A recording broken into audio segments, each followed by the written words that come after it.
You were not meant to be a slave to the grind. You were not meant to trade your life force for money.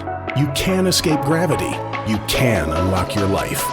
You got this. Let's go. Hey, and welcome to Unlock Your Life. It's me, Jennings, here. Guys, today I'm going to be talking to you about the consequences of mismanagement. I'm talking about my own personal experiences of how I've screwed up in managing properties, mistakes I've made, what happened, what went wrong, what went right. So we're going to talk about my journey as far as like how I scaled up and how quickly I did that. And, you know, although that's a good thing and it's very Instagram worthy, there's problems that come with that, with scaling quickly and growing a team and all the infrastructure that needs to come along with that. I'm going to talk about what were the consequences of the mistakes we made and what went wrong. I'm going to go through those mistakes. There's about 7 or 8 of them. And then I'm going to talk about the solutions, how we fixed them, what we did, so that you can learn from what I did wrong, hopefully not repeat. So this is a great episode.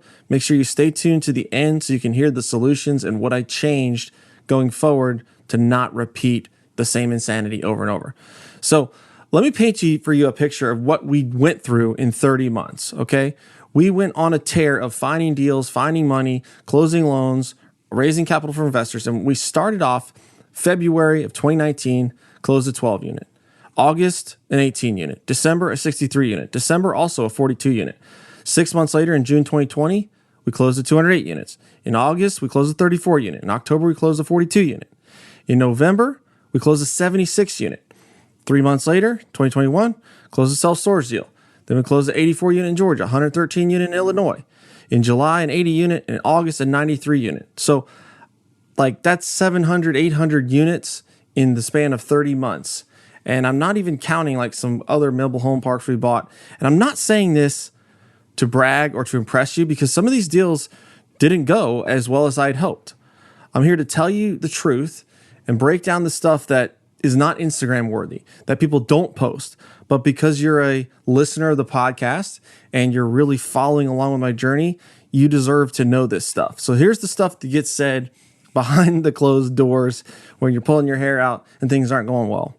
So a couple things that happened. These were the consequences of what happened. We had to turn the preferred return off on some of the deals. Preferred return is, monthly or quarterly payments that you're paying out of the cash flow of the property.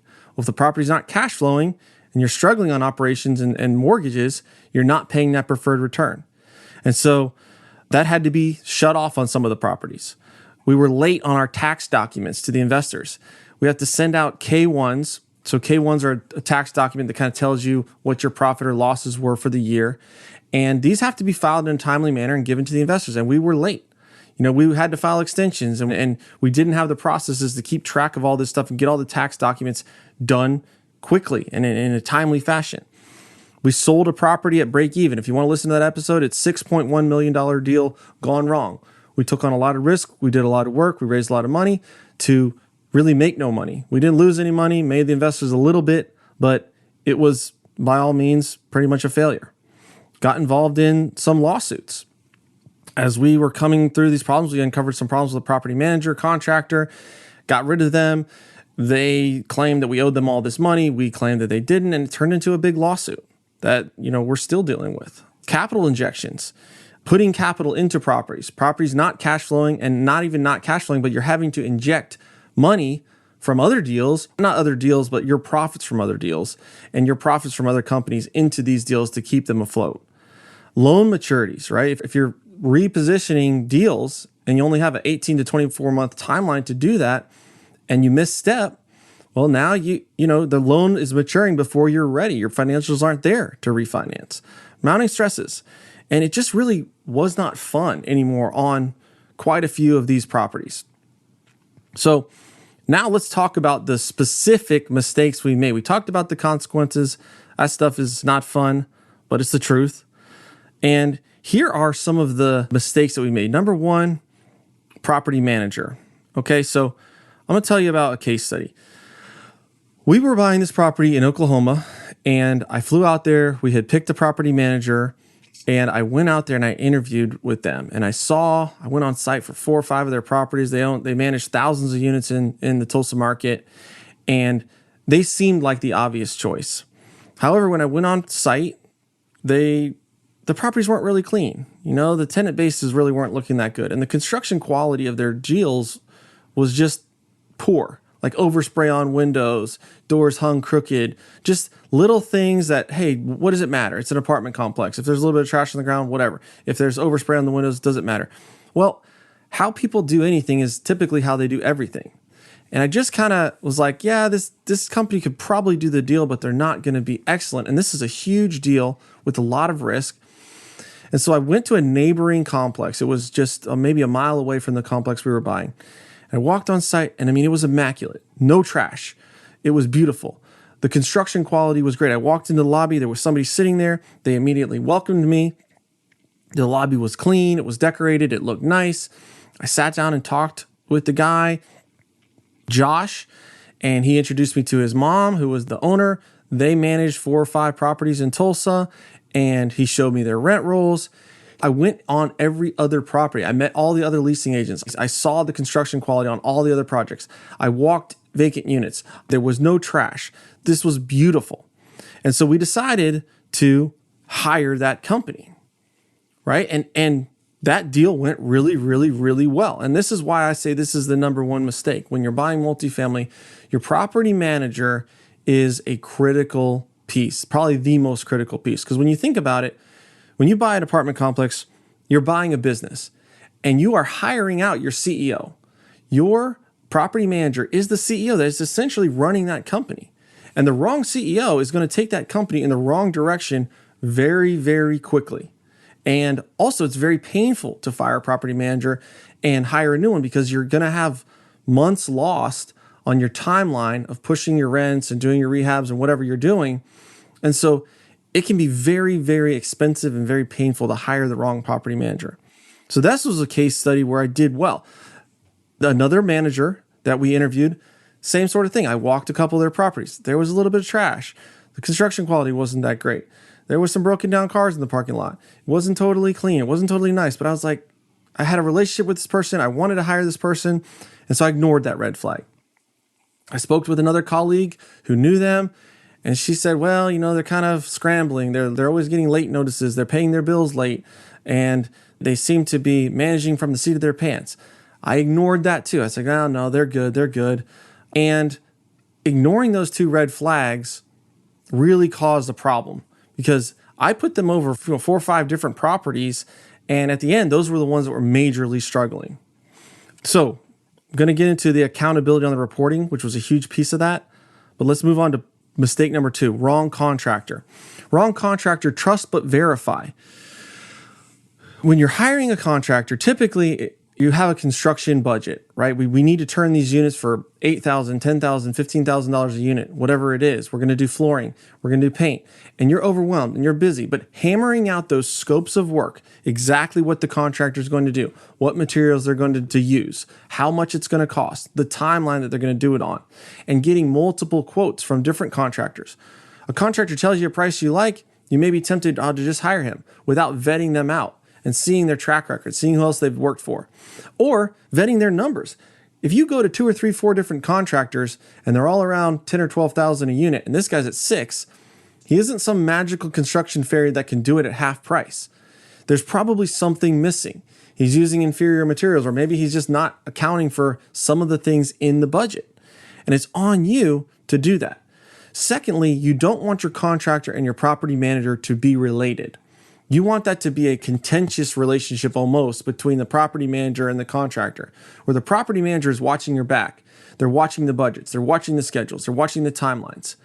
Because when the contractor and the property manager are the same company or they're related companies, it's really easy to push operational funds over the contractor. It's really easy to make excuses for cost overruns, time delays, because it's in their best interest to make excuses, because that's their company too.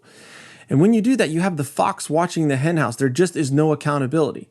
And it's really not bad people. It's just we all perform better when there is accountability, when we know there's somebody checking on us and going to make sure that it's done right. And so you want to hire your property manager maybe to oversee construction, be a part of that, but you don't want them to be the direct vendor producing that work and tracking those budgets. And that was a big mistake. And in Tulsa, we did it right. The contractor was totally separate. She hired separate vendors. She held them accountable. She followed the budgets. Yes, there were still overruns. Yes, there were still things that went wrong. But for the most part, it went on track. It went on budget. It went very, very smoothly compared to when those people were in-house.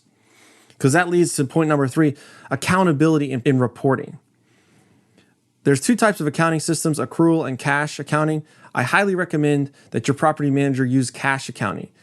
Cash accounting, you can see when the money comes in, when the money goes out. With accrual accounting, if they've charged the tenant for the rent, they're calling that income, right? In accrual accounting, calling it income. And there's a place for accrual accounting, especially in businesses. But in this business model, I like cash accounting much better. Beyond that, disorganization in reporting, like where are we at with the construction budget? Are we over? How much is it costing us per unit? Where are we at with our lead flow? Where are we at with our delinquencies? How long is it taking us to do turns? How many leads are we getting a week? How many applications are we getting a week? How many leads or leases are we signing a week? How many renewals are we doing? Are we charging enough for the renewals? Are we doing the renewals right? Are we stacking all of our leases to expire in January when they should be spread out over the year? All these things, you need insight into the accountability and the reporting, or you're going to get lost and it's really hard to make good decisions. And a bad property manager can confuse you with inaccurate and disorganized reporting and just tell you a story of the way things are going, but the numbers don't lie. Number 4, no boots on the ground. Boots on the ground meaning an owner's representative where you're buying the property. A lot of you, the allure of multifamily is you can buy out of market, and you can buy out of market. But when you do buy out of market, if you don't have a plan, right? Somebody from the ownership team is going out there every month or 2 or 3 at the most to check on the property, you're not going to have that accountability. And your property manager's performance, human nature is going to drop off. If you don't want to fly out there every 3 months, or you just don't trust yourself that you will, which is probably a bigger problem. You say you will and then you don't. You get busy. Well, think about hiring a local person, right? This could be somebody that's in a real estate multifamily meetup group, my first million multifamily, the deal room, whatever, and pay them a few $100s a month to just go on site every 2 weeks, take pictures and send them to you. Right? That alone, are they on track? They say they're under construction on 10 units. Are they? They say they just leased up 3 units. Did they? They say that the property is clean. Is it? Are the dumpsters overflowing? Are there cracks in the parking lot? Are there broken down cars? Are there gutters falling off the building? These are the kind of things that they're super obvious when you're there in person, but a property manager can very, very easily hide it from you. So spend a few $100s a month to get somebody on site every 2 weeks to give you that accountability and vision, eyesight into your property. So we had some properties that even were local to us and we weren't going there. They were 30 minutes away and we weren't going there often enough. Getting that on the schedule, booking and blocking off that time where we're going out there, once a month, once every 2 months, and seeing how these people are doing greatly increased the productivity of our property managers. Number 5, utilizing non-refundable deposits. This is a little bit technical one, but sometimes property managers may pitch you on, hey, when somebody moves in, let's have them pay $300 non-refundable deposit. It counts as income, and it's cheaper for them to move in. And when they leave, they don't get a deposit back, and hopefully they left it in good shape. The problem is you collect that money on the front end, you spend it on operations or whatever you spend it on, and then the guy doesn't pay. And then he leaves. And now you got to trash out the unit. Maybe you got to repaint. Maybe you got to fix holes in the sheetrock. Before you know it, you're a couple grand into it with no recourse. You did not collect a deposit. So it seems like it's a good idea at the time. It's not a good idea. Always utilize security deposits, or you can do policies where it's like an insurance policy where they can buy a policy and it covers you up to a couple grand on losses. We've had luck with those. Obligo is a company that I use. IBLIGO. Number 6, high rents. High rents seems like a great idea, but if your property manager is pushing rents to make themselves look good and say, hey, look, we're hitting our numbers, we're getting these high rents, but they're doing that at the cost of not vetting the tenant, right? Because if you have above market rents, you can probably still get those units rented if you lower your standards enough. If you got a pulse, you can move in. If you got a 500 credit score, it's okay. And yeah, you can pay a $300 non-refundable deposit. You don't have to put a deposit down. And month 1, they're not paying, right? As soon as they cannot pay, they're not paying. And so that beautiful $1,400 a month rent that you got isn't really working for you anymore because you're not actually collecting these. So get the highest rents you can, but make sure you're only putting in qualified tenants who are going to be able to pay. They have 3 times the rent for their income. They have a decent credit score. They've got a good track record with their previous landlord, and they're going to pay you in a timely fashion. Number 7, renewal losses. This was something that was not necessarily a property management issue. It was more, we were afraid of vacancy. And I think that's a good place to be, right? If you've got 20% or 30% vacancy, you probably aren't working on optimizing and maximizing the rents. You want to get that property filled up. But once you hit 90% or so, you need to look at the renewals. A lot of property managers will default to just a small rent bump, $50, whatever, to get them halfway to market rent. Well, that's fine if you're close. But if you're $200, $150, $300 under market rent and you're only going up $100, well, you'd be better off to bump them to market rent. And if they don't like it, they can leave and you can replace the tenant. But if you don't, you're signing another 12 months at another $150 a month under market rent. When you compound that by 20 or 30 or 100 units, it significantly affects the impact on the price of what you can sell that apartment for or what you can refinance that for. So once you hit 90% or more, you really need to be looking at your renewals. Are you taking them to market rent? Are you taking them to the rental rates you can get? Number 8, short-term timelines on loans and with investors. 2-year bridge loans, very, very dangerous. 1-year bridge loans, very, very dangerous, even more dangerous. Why? Because this stuff takes time. And if you misstep, and even with the best laid plans, things can take longer and cost more than you think they're going to cost. And if you have a ticking time bomb of an expiring loan or a floating rate loan, that can really jam you up and really jeopardize your investors' capital.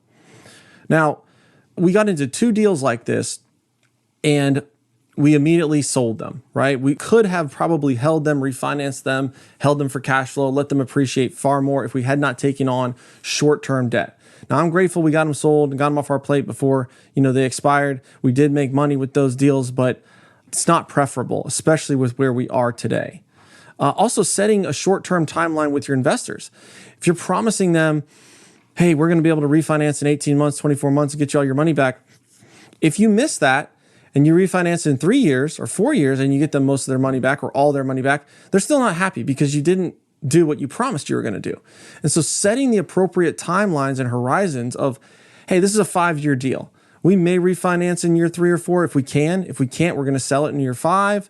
But you need to set that expectation and give yourself time in the market to let that property appreciate, get the rents where you want them to be, and turn a profit for the investors. Because if you turn a profit and you hit the expectations, they're happy, right? You fulfilled your obligation. Last point, not watching your properties closely enough, having that sub it out mindset. Like, I'm the CEO, I'm the asset manager, and I'm above that. Everything that happens on your properties is your fault. It is your responsibility. You have to know the state of your properties. And if you aren't able to do that, right, as you're growing bigger and bigger, you have to have processes and key stakeholders in place that are going to do that for you. So if you are too busy to be looking over your rent rolls, if you're too busy to be visiting your properties, if you're too busy to be having a FaceTime call with the property manager who's showing you, hey, there's no trash on the ground, the gutters are in place, the parking lots look good, then you are too busy. Right? You don't have the processes and systems. It doesn't have to be you personally doing it, but you have to have stakeholders that really care, because nobody cares about your property like you do. The property manager did not sign a $4 million loan. The property manager did not raise $2 million from investors who are expecting their money back and expecting a return. They just want to collect their cut, right? At the end of the day, they want to keep the property up. They want to keep it somewhat filled. They want to pay their bills and they want to get paid. And that's fine. I'm not expecting them because they're not participating in the upside either. But you have to have somebody in place that is holding them accountable. And there are definitely property managers that are better than others because they're all not created equal. But you cannot hire someone, set it and forget it. You have to have those processes in place where you're managing the results, you're managing the outcomes, because that's what you're getting paid for. So the right property managers and the right team makes that possible. But what do you do when it's not easy? What do you do when things are going wrong? How do you react? What do you change? How do you pivot? And that's what we're going to talk about next. So here we go to the solutions. Number one, replace bad vendors. Don't hang on to them. This was a mistake that I made with property manager, contractors, bookkeepers, right? If my K1s aren't getting done on time, where is the problem? Is the problem with me? Is the problem with the bookkeeper? Is the problem with the CPA? Where is the breakdown in the chain of communication? Fix it. Replace them. If they can't get it done, then they're probably not going to get it done on time next year. So you got to find somebody else. And it's painful to change, but you have to do it. Same thing with property managers. You try to put in accountability gates. You try to hold them responsible for what they're doing, and they resist that, and they don't do that. They don't come along board. Then you need to replace them. It's hard. It's painful, but I promise you it's less painful than letting it drag out for another 6 months, 8 months, a year until it's so unbearable that you have to do something, and now you're in crisis mode. Don't get to crisis mode. If you have a bad vendor, fire them, replace them, find a new contractor, find a new property manager, find a new bookkeeper, find a new CPA. Get your results. You're managing the results. And if they're not getting the results that you want, you've got to change. Number two, and this is what we did. We replaced our bookkeeper. We replaced our property manager. We replaced our contractor. And it took us 12 months, but we got the properties back on track, cash flowing and working again. Or always having a local presence. Always having a local presence. If that's you, it's local to your market, you've got to be going there. You got to put it in your calendar. I'm visiting my site every 2-3 months. I'm going to be on site, or my partner's going to be on site. We're going to get video. We're going to walk units. We're going to make sure that this thing is how it's being presented to us by the property manager. If it's out of state or it's too far away, spend a couple $100 a month and get somebody to do that for you. Someone that you trust that can just walk the site, video, FaceTime you, send pictures. It's not hard. It's not complicated. And it goes a long, long way having that local presence. Number three, thinking long-term and playing long-term, right? This goes to the deposits, right? Not taking a deposit. We're not thinking long-term. Application standards. We're not playing long-term. Oh, we can fill it up quick, but eventually you got to pay the piper. So playing long-term on your applications, playing long-term on your renewals. Yes, there's going to be people that are mad. Yes, there's going to be people that leave. Yes, you're going to increase your vacancy. Yes, you're going to have to sign new leases. However, the long-term play of that, increasing your NOI, is going to vastly outstrip that short-term temporary pain. Long-term on your loans and long-term on your investor expectations, setting those expectations correctly. And then number four, you have to be excellent. Yes, this is a somewhat passive income business. You got into that, and it isn't as hard as just going out and trading your time for money, but you have to be committed to excellence. You have to be dedicated to continual improvement. Am I doing well? What is the feedback I'm getting from these properties? What's the feedback I'm getting from the investors? Are we performing to where we said we were? And not just commitment to continual growth. Continual growth that's out of control is just scaling chaos. And if you're scaling chaos, the whole house of cards will come down on you. So you have to be committed to continual improvement, right? I want to be excellent at managing multifamily. I want to be excellent at managing a portfolio. I want to be an excellent asset manager. I want to be excellent at the processes and systems that I've set up so that I can continue to do this long term and have it be a profitable and fun experience. So in closing, I want to cheer you up a little bit. Look, guys, we're also selling and have sold properties for millions of dollars in profit. We've had a lot of properties that have worked really, really well. They have not been a problem or a heartache for us.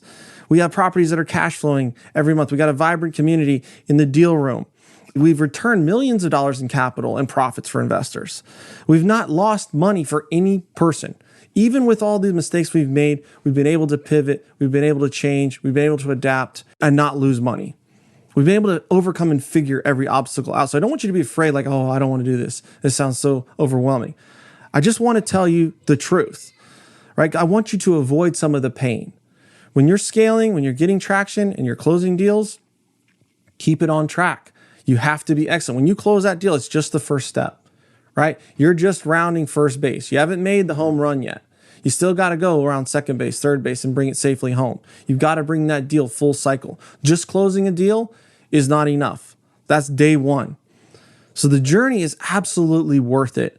And I think this is better than any other business model that I have found as far as like input of work to reward, risk to reward. But The devil is in the details of these operational mistakes and getting better and putting the right people in place to do that. And when you don't have the right people in place, pivoting. So stay focused on your goal, stay focused on your dream, and get better at asset management and hopefully avoid some of the mistakes I made. So guys, I appreciate you listening. I hope this was useful. If it was useful for you, shoot me a DM. Say, hey man, I'm listening to your podcast. It's helping me out. It means a lot to me. I'm here in the studio by myself. I don't know who's listening, who's not. So if this means something to you, if you're a listener, reach out to me. I'd love to chat with you, see where you're at in real estate, and maybe I can help you. All right, guys, have a great week and unlock your life. Peace.